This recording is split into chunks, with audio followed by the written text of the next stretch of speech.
નમસ્કાર શ્રોતા મિત્રો, આજે ગુડ ફ્રાઈડે નિમિત્તે બધાને સંદેશ આપવા માંગીએ છીએ. ગુડ ફ્રાઈડેમાં અમે પ્રભુ ઈસુનું દુઃખ, મહાવ્યથા અને મૃત્યુનું સ્મરણ કરીએ છીએ. અને ક્રૂસના માર્ગની ભક્તિ દ્વારા અમે 14 સ્થાનોમાં જે પ્રભુ ઈસુએ દુઃખ વેઠ્યું હતું, એમના મરણનો જે પ્રસંગ છે, એમના 14 સ્થાનોને યાદ કરીને, સ્મરણ કરીને અમે પ્રાર્થના કરીએ છીએ. એ દરેક વસ્તુ, દરેક પ્રસંગ એ અમારા માટે પ્રભુ ઈસુના મૃત્યુ અને પુનરુત્થાનનો જે પ્રસંગો છે, અમારા માટે અમારા શ્રદ્ધાનો સૌથી અગત્યના રહસ્યોમાં છે.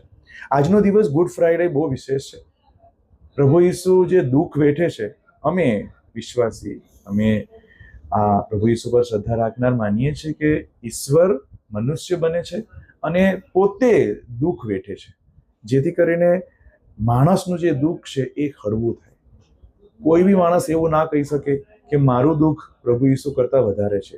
એટલું બધું એમને આ ક્રૂસના મરણમાં દુઃખ વેઠ્યું. નિર્દોષ હોવા છતાં, કોઈ ગુનો કર્યા વગર એમને એ દુઃખ વેઠવું પડ્યું છે.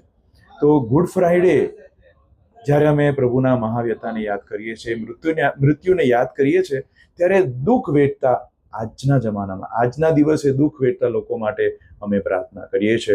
આપણે જોઈ શકીએ છીએ કે દુનિયામાં કેટલું દુઃખ છે અને મૂળ કારણ માણસનો સ્વાર્થ છે, માણસના પાપના બંધનો છે કે લોકો દુઃખ વેઠે છે. અત્યારે જે યુદ્ધ ચાલે છે એમાં કેટલા બધા લોકો દુઃખ વેઠે છે, કેટલું બધું લોકોને ત્રાસ સહન કરવો પડશે. નિર્દોષ લોકો એ બધું વેઠે છે.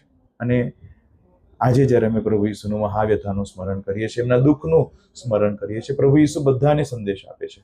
ખાસ કરીને, વિશેષ કરીને દુઃખ વેઠતા લોકોને એ જ સંદેશ છે, એમના દુઃખોમાં ઈશ્વર એમની સાથે છે. એમના દુઃખોમાં ઈશ્વર ઉપર શ્રદ્ધા રાખનારને પ્રભુ ઈસુ વિશેષ આશ્વાસન આપે છે. એ જ આજનો દિવસનો સંદેશ છે. અમે પ્રભુ ઈસુના શિષ્યો એમના મહાવ્યથાનું સ્મરણ કરીને આખી દુનિયામાં, ફક્ત ખ્રિસ્તીઓ નહીં, ગમે તે ધર્મના હોય માણસો જે દુઃખ વેઠે છે એમના માટે પ્રાર્થના કરીએ છીએ. એમના દુઃખોને, પ્રભુ ઈસુના મહાવ્યથાને સ્મરણ કરીને એમના માટે પ્રાર્થના કરીએ છીએ. પ્રભુ ઈસુ તમને બધાને આશીર્વાદ આપે, આશ્વાસન આપે, એવી જ અમારી પ્રાર્થના છે.